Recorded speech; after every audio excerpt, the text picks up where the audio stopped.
Selamat pagi kepada semua pelajar. Dapat dengar suara saya tak? Dapat. Okey.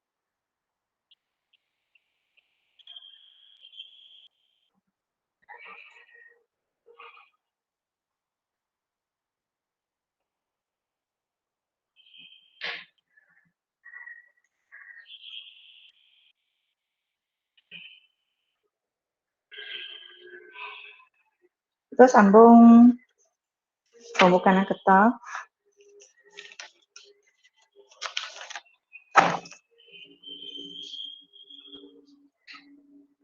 Okey, semalam kamu telah belajar tentang ciri-ciri kata asli dan juga proses untuk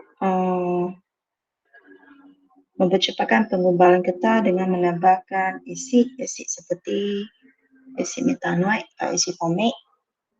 Dan untuk mencegah pengumbalan kata, kita tambahkan larutan amonia ke dalam latex. Dan pelajar kena tahulah bagaimana nak terangkan mekanisme pencegahan pengumbalan latex dan juga bagaimana asid akan menyebabkan pengumbalan latex getah. Pemukanan getah. Getah asli bersifat lembut dan mudah dioksidakan apabila terdedah kepada udara pada jangka masa yang lama. Keadaan ini menyebabkan getah asli tidak dapat digunakan dalam keadaan atau aplikasi yang tertentu. Oleh itu, ciri-ciri getah asli dapat ditingkatkan dengan menjalankan proses pembukanan kepada getah asli. Pembukanan ialah proses penghasilan getah yang lebih kenyal.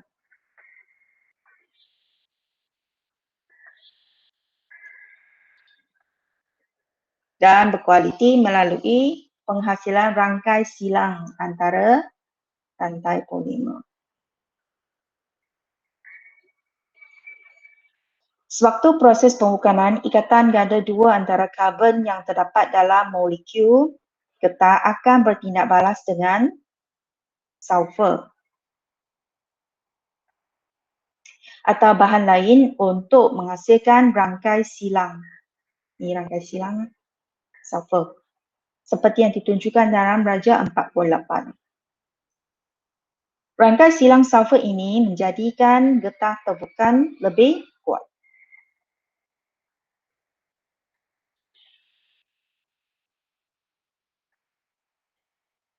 Penghasilan getah terbukan.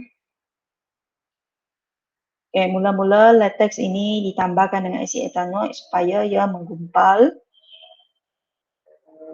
Lepas itu, kepingan getah asli itu dicelupkan ke dalam larutan disulfur diklorida. Untuk menghasilkan getah terbukan. Teknik pembukanan alternatif. Pembukanan dengan menggunakan sulfur merupakan kaedah yang paling utama digunakan untuk menghasilkan getah terbukan daripada getah asli. Namun begitu, kaedah pembukanan ini tidak dapat digunakan untuk jenis getah yang tertentu, terutama getah sintetik yang tidak mempunyai ikatan ganda dua antara atom karbon.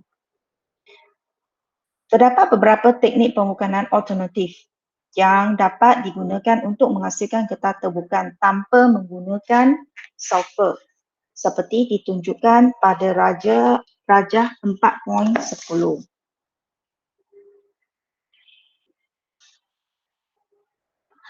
Getah terbukan yang dihasilkan adalah bebas sulfur dan lebih mesra alam.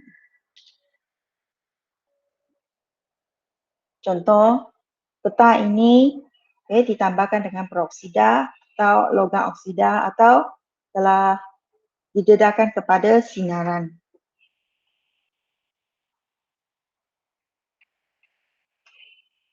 Nanti video-video yang berkenaan dengan bahagian ini akan saya share dalam grup. Nanti pelajar tonton video yang berkenaan. Sifat getah terbukan. Getah terbukan mempunyai ciri-ciri yang berbeza daripada getah tak terbukan. Hasil daripada pembentukan rangkai silang semasa proses pembukanan seperti yang ditunjukkan dalam Raja 4.12. Pembentukan rangkai silang sulfur akan mengurangkan ikatan ganda 2 antara karbon dalam getah terbukan yang menjadikan getah terbukan sukar dioksidakan. Salah satu ciri getah terbukan adalah keras dan sukar dioksidakan.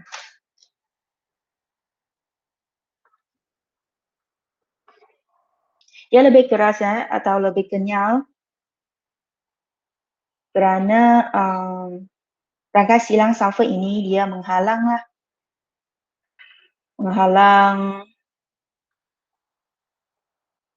rantai panjang molekul getah ini daripada menggelongsor antara satu sama lain. Dan rangkai silang sulfur yang kuat pula menghalang polimer getah daripada menggelongsor apabila diregangkan dan dapat kembali semula ke bentuk asal selepas diregangkan. Ini bermaksud dia lebih kenyal.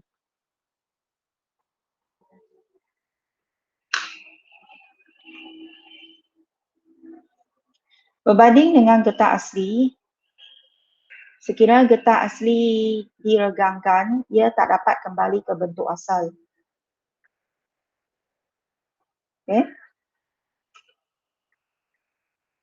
Ciri yang ketiga bagi getah terbukan adalah takat leburnya lebih tinggi.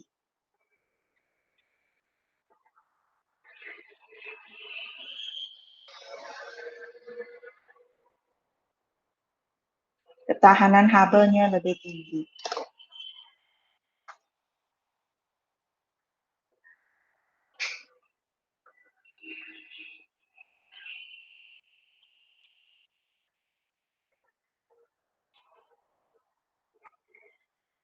Raja 4.12 menunjukkan getah tak terbukan atau ini getah asli. Selepas diregangkan dan dilepaskan, getah tak terbukan ini akan memanjang kerana dia kurang kenyal. Bagi getah terbukan yang mempunyai rangkai silang antara rantai polimer getah ini, rangkai silang sulfur ini dapat menghalang polimer getah ini daripada menggelongsor. Maka selepas dia, sewaktu diregang dan selepas diregang, panjang masih sama.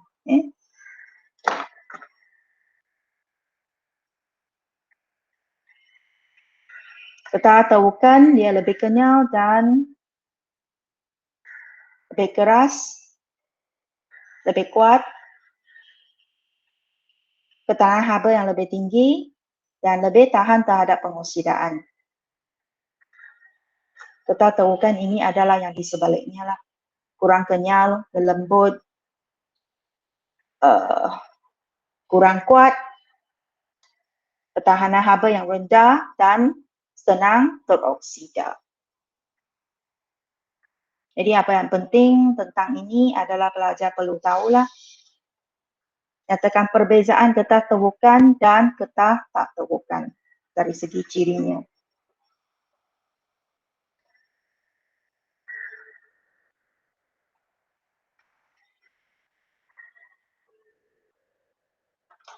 Ya, semalam itu ini, bahan kimia dapat menggumpalkan latex selain daripada asid formik juga, formaldehyde pun akan menyebabkan penggumpalan latex. Formaldehyde sejenis bahan kimia yang mempunyai bau yang sangat kuat. Dia juga digunakan sebagai pengawet. Manakala larutan amonia, larutan barium hidroksida yang bersifat alkali, ini pula akan mencegah pengubah lateks.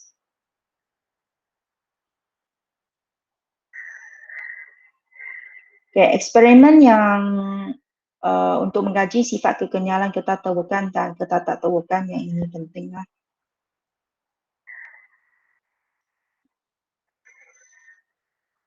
Belum lagi,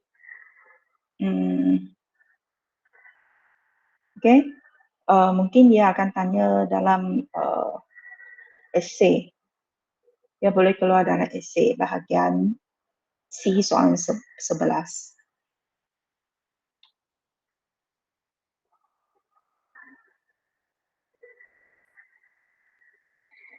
Ya, kita go through. Mengkaji sifat kekenyalan getah terukan dan getah tak terukan. Pernyataan masalah ini kamu mesti kaitkanlah. Apakah hubungan, adakah getah terukan lebih kenyal berbanding dengan getah tak terukan? So, dalam pernyataan masalah ini, dia ada pemboleh ubah dimanipulasikan 1 dan 2. Dan juga ada kaitkan dengan pemboleh ubah bergerak balas.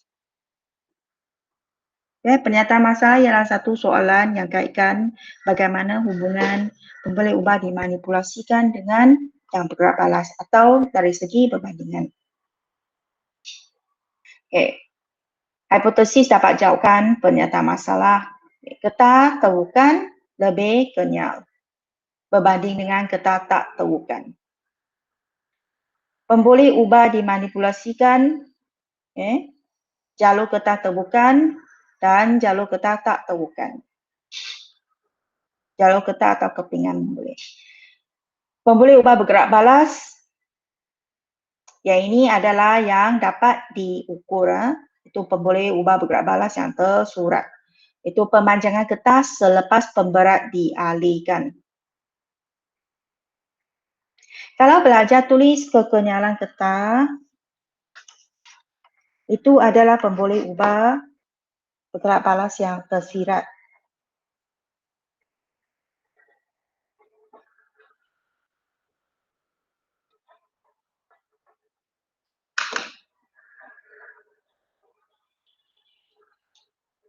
Kekenyalan getah ini dapat diukur dengan pemanjangan getah selepas pemberat dialihkan.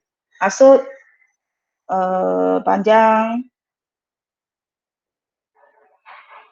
kamu kira pemanjangan itu berapa? Panjang akhir itu tolak itu panjang sub. Pemboleh ubah dimalakan adalah saiz kepingan getah dan jisim pemberat. Bahan, kepingan getah terukan dan getah tak terukan. Yang ini belum pernah keluar, belum pernah keluar dalam soalan esei. Radas, kaki retot dengan pengapit. Klip pudok, ada klip yang besar macam bentuk ini. Pemberat 50 gram dan pembaris. Gantung kepingan-kepingan getah pada kaki retot dengan menggunakan klip budok. Seperti dalam Raja 4.11. Ukur dan rekodkan panjang awal. L1 kedua-dua kepingan getah yang akan digunakan dalam eksperimen. Gantungkan pemberat 50 gram pada setiap kepingan getah dan rekodkan panjang akhir L2 selepas L2 setiap kepingan getah.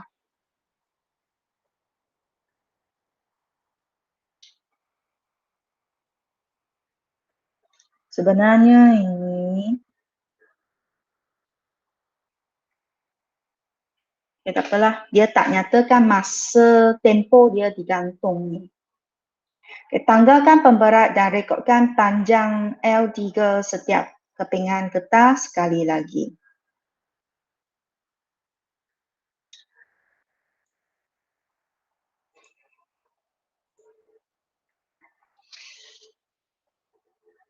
Kita bina jadual yang bersesuaian. Tak ada pula.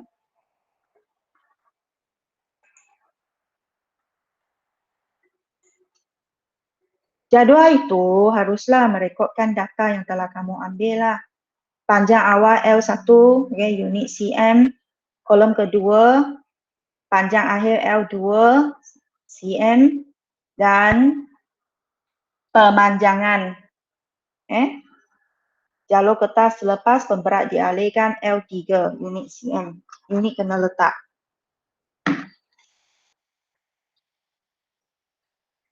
Kepingan kertas yang menunjukkan pemanjangan tertinggi, maksudnya yang tidak kenyal tu adalah yang ini.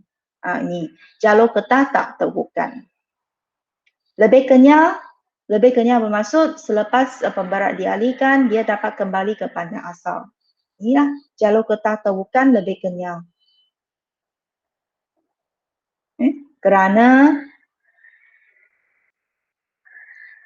panjang jalur kertas terbukan, kekal sama dan dia kembali kepada panjang asal lah selepas pemberat dialihkan. Jadi, ramalkan kepingan kertas yang manakah akan terputus dahulu selepas pemberat terus ditambah. Inilah yang kurang kenyal itu. Bila dia telah melepasi tahap regangan yang dapat dia tampung tu, dia akan putus. Kesimpulan, hipotesis terima, kertas terbukan lebih kenyal berbanding dengan kertas tak terbukan.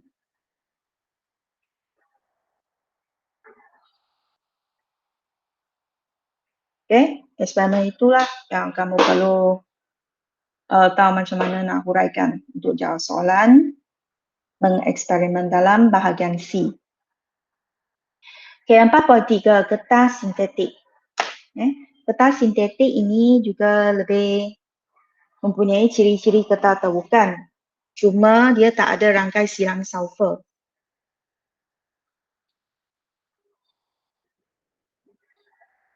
Lihat pada gambar foto 4.8, dapatkah anda meneka bahan yang digunakan untuk menghasilkan barangan tersebut? Gelang kertas, sarung tangan. Kedua-dua barangan tersebut ni mempunyai ciri-ciri kertas asli seperti kekenyalan yang tinggi.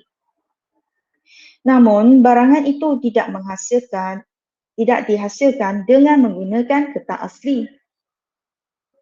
Mengapa gelang kertas kita guna boleh tahan banyak kali? Ada sarung tangan boleh tahan alkali asid. Kerana dia merupakan kertas sintetik. Apa itu kertas sintetik? Kertas sintetik ialah sejenis polimer sintetik yang bersifat kenyal atau polimer elastomer. Salah satu jenis polimer, ada 3 jenis polimer. Ada polimer termoplastik, polimer termoset dan ketiga polimer elastomer yang bersifat kenyal. Kebanyakan kertas sintetik dihasilkan daripada produk sampingan petroleum. Antara contoh kertas sintetik ialah neoprena, kertas styrena butadiene (SBR) dan kertas silikon.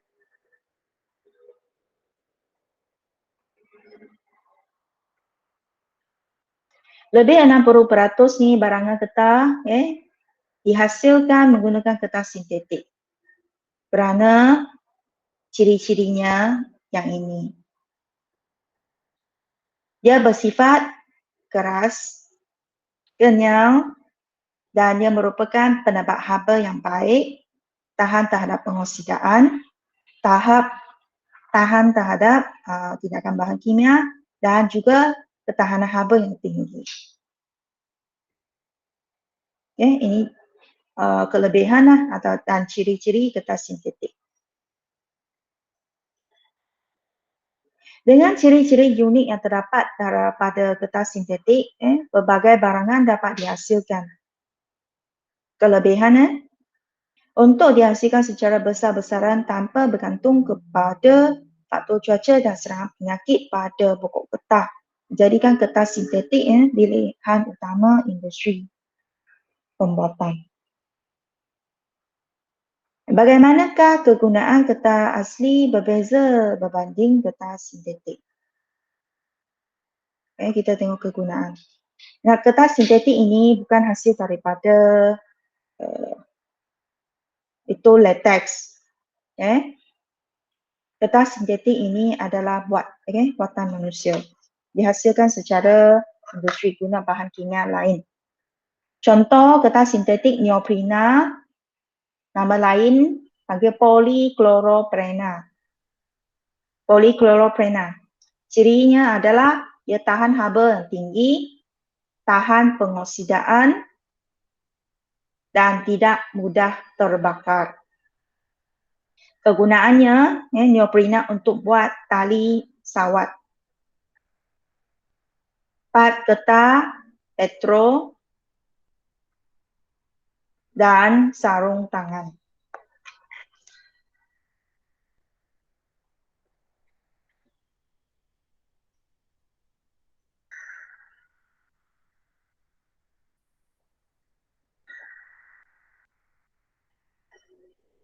Tali sawat itu tali yang untuk tariklah benda-benda yang berat tu. Macam tanning belt.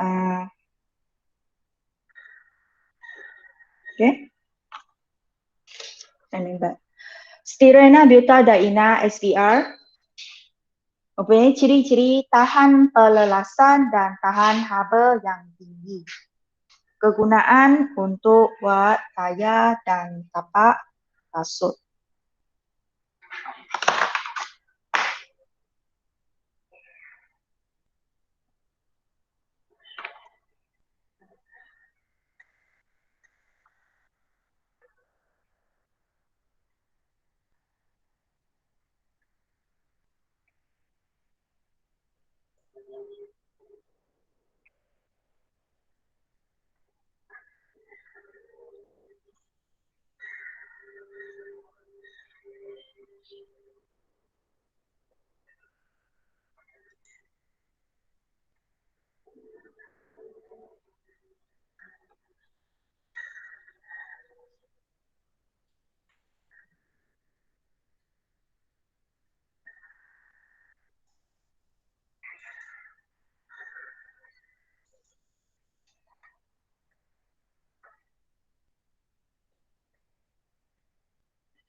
Kalau you jumpa istilah yang BM kamu tak faham, you rujuk bahasa Inggeris, kamu akan boleh faham lah.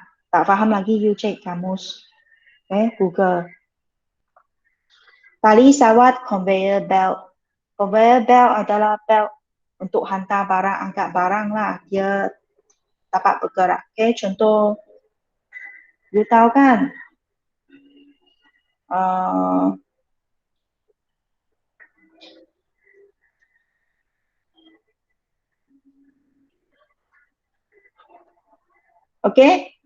Conveyor belt boleh hantar barang, boleh hantar penumpang, apa-apa. Dia belt yang ada bergerak, Dan itu pelelasan maksud abrasion, abrasion resistance and high heat resistance. Tak senang haus lah tapak itu.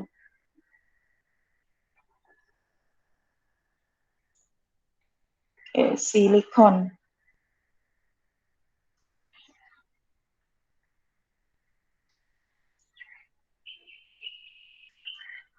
Kertas silikon. Ciri-ciri tahan suhu yang tinggi dan bersifat lengai. Kita tengok ejaan bahasa Inggeris. silicone.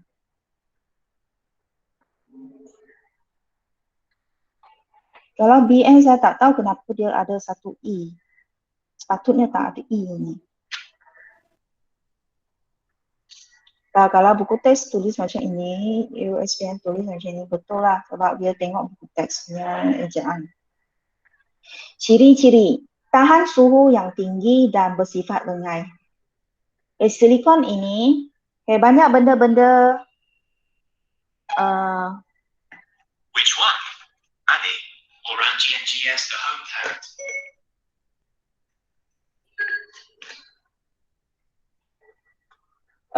kertas silikon, dia tahan suhu yang tinggi. Ada contoh alat memasak. Contoh dia punya spatula tu, ada yang boleh guna untuk masaknya. Untuk mengacar, mengaduk. Dia boleh tahan suhu yang tinggi. Ada yang macam acuan kek pun dibuat daripada silikon. Boleh masuk dalam ketuhar, boleh tahan suhu tinggi. Kertas silikon juga digunakan dalam implan perubatan, komponen otomotif dan bahan kedap. Bahan kedap bermaksud dia digunakan untuk buat itu, contoh Tupperware kan dalam ada satu jalur kertas tu, itu merupakan kertas silikon. Dia airtight . Masuk udara dari luar tak boleh masuk ke dalam bekas itu. Yang keempat, kertas sintetik yang bernama thiokol. Thiokol ini digunakan sebenarnya untuk buat pipe kertas petrol juga, sebab dia tahan terhadap minyak dan pelarut. So, kegunaan lain bahan kedap airtight. Getah nitrile. Getah nitrile ini tahan terhadap minyak dan pelarut juga. Kegunaan adalah untuk membuat sarung tangan. Jadi untuk buat sarung tangan ada dua jenis kertas sintetik, neoprena dan juga getah nitrile.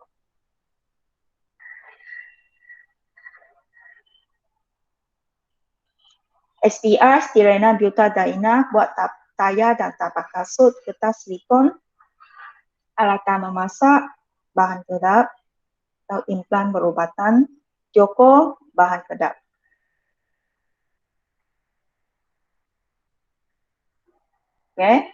So apa yang penting tentang ini? Pelajar perlu tahu contoh-contoh kertas sintetik ini, ciri dan juga kegunaannya. Seterusnya, timbunan tayar terbuang ni. Jadi penggunaan bahan getah, barangan getah secara tidak lestari, ia akan mengakibatkan pencemaran terhadap alam sekitar. Getah sintetik terutamanya mengambil masa yang sangat lama untuk terurai dan menukarkan proses pelupusan. Tayar kenderaan adalah antara produk getah sintetik utama yang perlu dilupuskan dalam kuantiti yang banyak.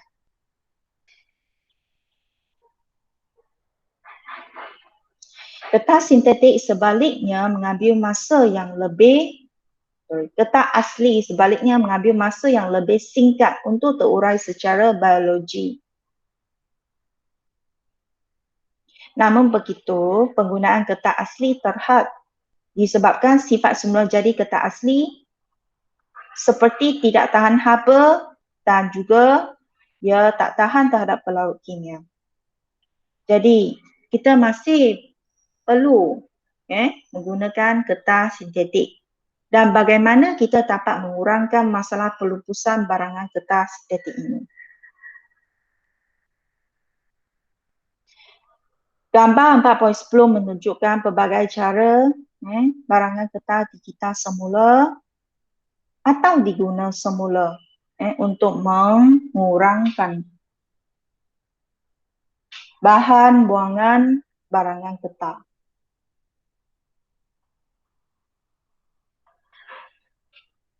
Boleh buat bumbung. Ini untuk buat apa? Meja, yang besar buat meja ni. Yang kecil tu buat kerusi. dah masuk simen lah rasanya, kemudian dia cat. Yang ini pula tayar yang dah botak itu dia tambah lagi satu lapisan. Ni recycle punya, okay. Masuk apa benda.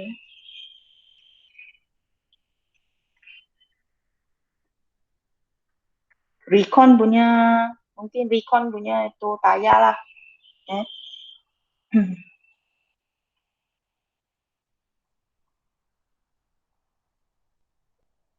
Ini saja untuk bab ni.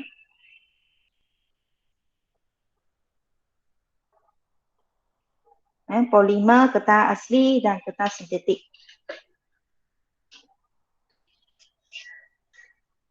Okay, apa yang dimaksudkan dengan getah sintetik?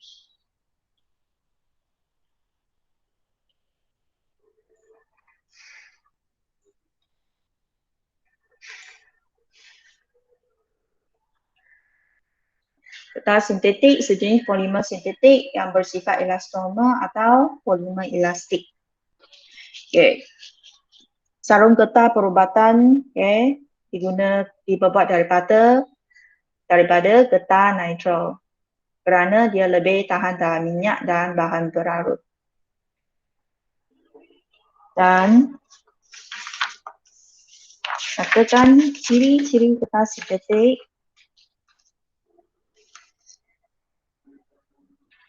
Lebih tahan lama, tidak mudah diurai secara semula jadi. 2B tu. Bagaimana ciri sarung getah pembedahan daripada getah asli berbeza daripada yang dihasilkan menggunakan getah sintetik? Maksudnya sarung getah latex berbanding dengan sarung getah nitrile ini, apa bezanya? Sarung getah nitrile ini dia lebih tahan haba, tahan pelelasan, boleh untuk membolehkan bahan seperti tayar dihasilkan.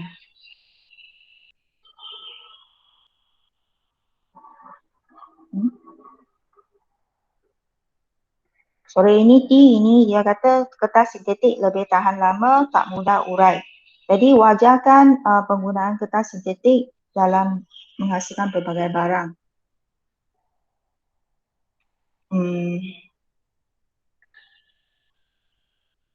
Okay, di sini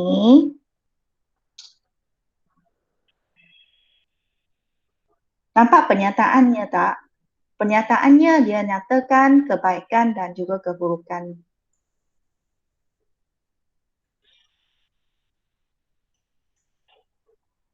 Okay, ini lebih tahan lama ini ya kelebihannya. Tidak mudah terurai, ini adalah maksud dia tidak boleh terbiodegradasi.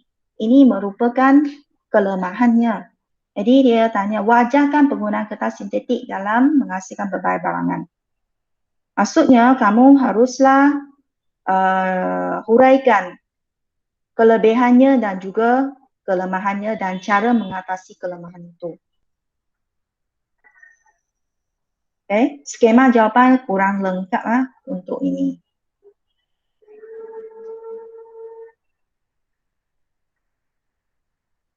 Boleh terima. Okey, getah sintetik lebih tahan haba dan tahan pelelasan membolehkan bahan seperti tayar dihasilkan. Okey, ini merupakan kelebihan bagi ciri-ciri getah sintetik. Okey, lepas itu dari segi kelemahannya adalah dia akan membawa kesan kepada alam sekitar sekiranya dia dilukiskan secara tidak terurus. Getah sintetik tidak mudah terurai secara semula jadi. Okay. Maka pelupusan getah sintetik yang tidak terurus boleh menyebabkan pencemaran. Dan cara mengatasi. Getah sintetik haruslah dilupuskan secara sistematik.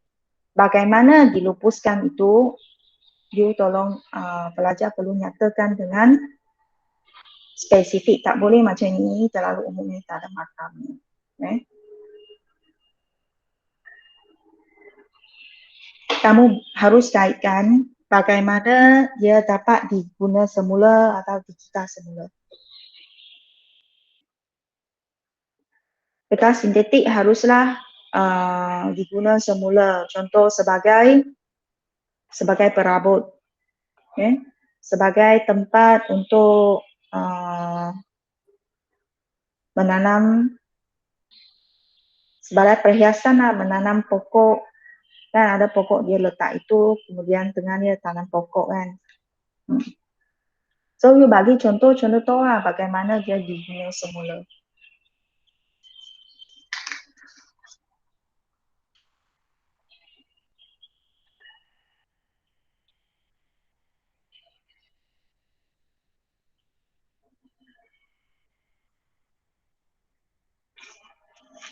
Minggu depan kita pergi kepada bab yang terakhir tu, kimia, consumer dan industri.